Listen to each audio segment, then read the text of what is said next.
دنیا میں کئی علماء آئے, پوری تنظیمیں بنائی, ہزاروں لاکھوں لوگ چینج کیے, اپنے زوم میں اپنے فرقے کے ساتھ اٹیچ کیے, تبدیلی کوئی بھی نہیں آئی ہے.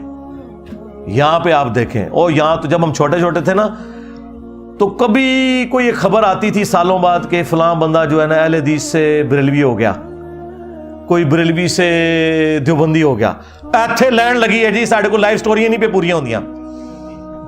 اپنے کٹر فرقے چھوڑ دیے لوگوں نے, بلکہ کٹر ہی ٹوٹ گئے ان کے. ہاں, تو یہ تبدیلی کیوں آئی ہے؟ اس کے پیچھے یہ انجینئر کی ڈاکٹرن والا معاملہ ہے. اور سب سے بڑی بات, اس سسٹم سے ہم نے کچھ بھی حاصل نہیں کیا سوائے یہ کہ میری لائف ونریبل ہوئی, میری فیملی کی لائف ونریبل ہوئی, میرے ٹیم ممبرز کی لائف ونریبل ہوئی, ان کی فیملیز کی لائف ونریبل ہوئی. ہم نے اس سسٹم سے کچھ حاصل نہیں کیا.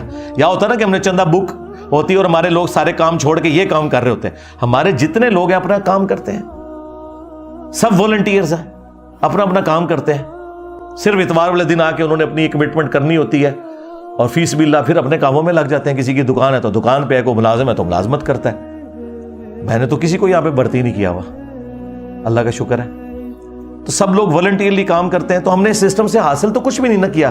اگر سسٹم سے کچھ حاصل کیا ہوتا تو پھر آپ کہہ سکتے تھے کہ جی, اور پھر کہتے ہیں اے ایک فرقہ بنائے گا. سرکار 15 سال ہو گئے نا, وہ کتنا فرقہ جڑا بنایا ہے بھائی. فرقے کے لیے چندہ بک ہوتی ہے, مدرسہ ہوتا ہے, مسجد. میری کوئی ایک مسجد بتا دو, کوئی چندہ بک بنا دو, کوئی مدرسہ بتا دو.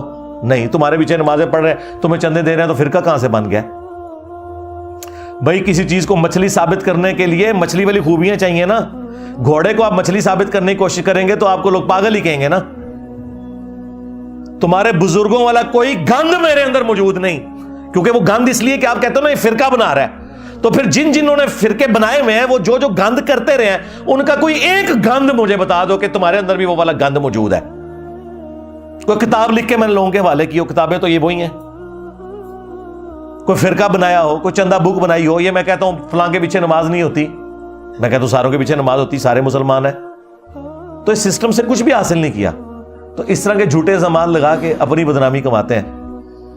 اب تو دیکھیں معاملات آگے جا چکے ہیں, اب تو یہ صرف گالیاں ہی دیتے ہیں, چھوٹے چھوٹے کلپ کارڈ. اور دیکھیں ہر درخت اپنے پھل سے پہچانا جاتا ہے. ان کے بزرگان دین کا درخت یہ ہے کہ ان کے علماء بھی اور پبلک بھی میرے چھوٹے چھوٹے کلپ آؤٹ آف کانٹیکسٹ کاٹ کے نا مجھے بدنام کرتے ہیں. اور ہمارے کسی اسٹوڈنٹ نے کبھی کسی عالم دین کا آؤٹ آف کانٹیکسٹ کلپ کاٹ کے کسی کو بدنام کیا ہے, مجھے کوئی ایک کلپ دکھا دیں تو بتائیں پھر استاد کامل کون سا ہوا؟ کس کی تربیت کامل ہے کہ اس کا کوئی اسٹوڈنٹ اپنے مخالفین کا آؤٹ آف کانٹیکسٹ کلپ نہیں کاٹتا؟ اور ان کے سارے یہی کام کرتے ہیں, کلپ 3-3 4-4 سیکنڈ کے. یار 4 سیکنڈ میں آپ کے کیا, بلکہ اگلے دن وہ ہمارے میر صاحب کو انہوں نے بلایا تھانے میں نا, کچھ مہینے پہلے کی بات ہے, جب انہوں نے FIR کٹوائی تھی, وہ جو فارغ ہوئی, تو وہ کلپ کاٹ کے پتہ کیا دیا ہوا اس میں؟ الفاظ تھے کہ معاویہ کا پیٹ پھر پوری زندگی نہیں بھرا, یہ کلپ کٹا ہوا ہے. تو وہ پوچھتا ہے یہ آپ نے کیا کہا؟ بھئی ہم نے نہیں کہا, یہ اس حدیث کے راوی نے کہا ہے جس نے وہ حدیث روایت کی دلائل النبوہ امام بیہقی کی کتاب میں, کہ نبی الاسلام نے کہا تھا کہ اس کا خدا پیٹ نہ بھرے, اور وہ راوی حدیث کہتا ہے کہ حضور کی پھر یہ بدوا لگ گئی اس کو اور مرتے دم تک اس کا پیٹ نہیں بھرا. یہ حدیث میں راوی کے الفاظ تھے. انہوں نے اگلا جملہ صرف کاٹا کہ معاویہ کا پیٹ پھر مرتے دم تک نہیں بھرا. ان کا یہ انجینئر کہہ رہا ہے, کتنے ظالم ہے. اس طرح چھوٹے چھوٹے کلپ کاٹتے ہیں. میں تو اگلے دن اپنے بھائیوں کو کہہ رہا تھا, میں جس پیشن سے بیان کرتا ہوں وہ بخاری مسلم کی حدیث کہ نبی الاسلام غزوہ حنین کے موقع پر جب 12,000 کا لشکر آپ کو چھوڑ گیا, آپ 80 لوگوں کے ساتھ اکیلے آگے بڑھے. انا النبی لا کذب انا ابن عبد المطلب, میں نبی ہوں اس میں کوئی شک نہیں. اب یہ میرا جو جملہ ہے, میں نبی اس میں کوئی شک نہیں ہے, وہ کاٹ لے, یہ یہی خبیث کرتے ہیں. میں عبد المطلب کا بیٹا ہوں, اس میں کوئی شک نہیں. یہ تو میں تو حدیث بیان کر رہا ہوں. تو کلپ تو اللہ کی کتاب سے بھی کاٹا جا سکتا ہے, بخاری مسلم سے بھی کاٹا جا سکتا ہے. قرآن میں لکھا ہے عیسیٰ ابن مریم اللہ کے بیٹے ہیں, ہاں لکھا ہوا ہے, لیکن ساتھ لکھا ہے لقد کفر الذین قالوا ان اللہ هو المسیح ابن مریم, بے شک وہ کفر کر رہے ہیں جو کہہ رہے ہیں کہ اللہ ہی عیسیٰ ابن مریم ہے. ہاں قرآن میں لکھا ہے نماز کے قریب مت جاؤ, لیکن لکھا ہوا ہے وانتم سکارا لا تقربوا الصلاۃ وانتم سکارا, جب تم نشے کی حالت میں ہو.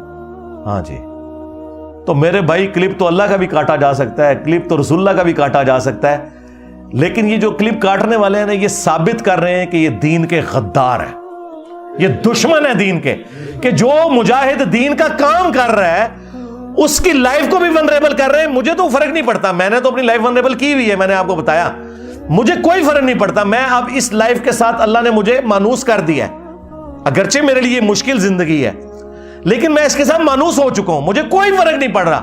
لیکن تجھ ہی نہیں بچنا. ہاں انشاءاللہ تعالی جو کہتے ہیں بند کمرے بہ کے، ہاں بند کمرے بہ کے تواڈے تالے تروڑ دیتے نے، تواڈے بابیاں دے دماغاں دے تالے تانوں لگے ہوئے تروڑ دیتے نے اللہ کے فضل سے الحمدللہ. تو ہمیں کوئی فرق نہیں پڑتا. لیکن میں صرف یہ بتا رہا ہوں کہ میں نے اپنے مخالفین کو بارہا ریکویسٹ کی ہے کہ اگر تم لوگ چاہتے ہو نا کہ تمہارے فرقے 10 15 20 سال اور نکال جائیں تو میرے بارے میں خاموشی اختیار کر لو، کیونکہ اگر تم بولو گے تو میں تو نہیں چھوڑوں گا. ہاں، اور جب تم بولو گے میں اتنا ہی اس کا جواب جب دیتا ہوں تو پھر کوئی کسی کا میں لحاظ نہیں کرتا، کیونکہ ہم کسی سسٹم کے بینیفیشری نہیں ہیں. دیکھیں وہ بدماش قسم کے مولوی جن کے نام ٹی وی پہ آ کر لوگ اشارتاً لیتے ہیں، میں ان کو بائی نیم للکارتا ہوں. ہے کسی کی جرت دبک جاتے ہیں. ہاں بعد میں پیغام جاتے ہیں کہ علی بھائی ذرا ہاتھ ہولا رکھو ہے، تسی میں تے یہ کہنا نہیں چاہتا، تیری ایسی دی تیسی. تو منو کیا ابو بکر تھا گستاخ، دیکھا کیسی منجی ٹھوکی ہے. ہاں کسی کی جرت نہیں، نہ مرے ہوں کی نہ زندوں کی. کیوں کہ آپ سب لوگ اگر کوئی دل میں خیال بھی آتا تھا چپ کر کے بیٹھ جاتے تھے، ان سے ڈرتے تھے.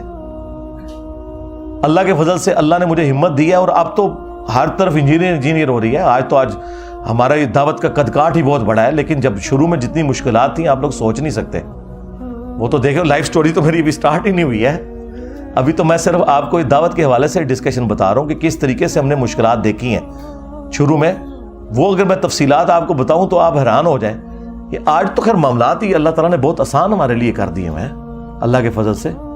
لیکن ہم اس وقت ہی پیچھے ہٹے. اب تو جناب کسی نے کھنگھن نہیں دینا، تہاڈی جرت بول کے دیکھو تہاڈے کرنے کے ہیں، کسی پلے کھینچنا رویو بالکل لا کے ہاتھ پڑا چڑھا گے اللہ کے فضل سے. کسی کا لحاظ نہیں کرنا انشاءاللہ تعالی. اور یہی وجہ ہے کہ انہوں نے اپنے فرقوں کا جلدی نقصان کروایا. اگر یہ تھوڑا سا لحاظ کر کے برداشت کر لیتے اور میری حق بات کو حق کہتے تو اپنی عزت کروا لیتے. اور جو لوگ یہ کر رہے ہیں کہ وہ لحاظ کر کے خاموشی سے بیٹھے ہوئے ہیں تو ان کی عزت بھی سلامت ہے، کیونکہ انہیں پتہ ہے کہ ہم جب بولیں گے نا پھر یہ ہمیں چھوڑے گا نہیں. میں کئی علماء کو ملوں، میں نے انہیں ریکویسٹ کیا کہ تہاڈا ایک میرے خلاف کوئی کلپ آ جائے نا تو فائدہ ہو جائے گا تہاڈی پبلک نو. کہندے نا تھوڑی بہت جڑی ساڈی عزت ہے وہ رہن دے. ہاں کیونکہ انہیں پتہ ہے کہ کیا بولیں گے خلاف. جب بولیں گے تو میں تو سارے حقائق رکھوں گا. کیسے بول سکتے ہیں؟ میں سب کچھ کھول کے کتابوں سے سامنے رکھ دوں گا.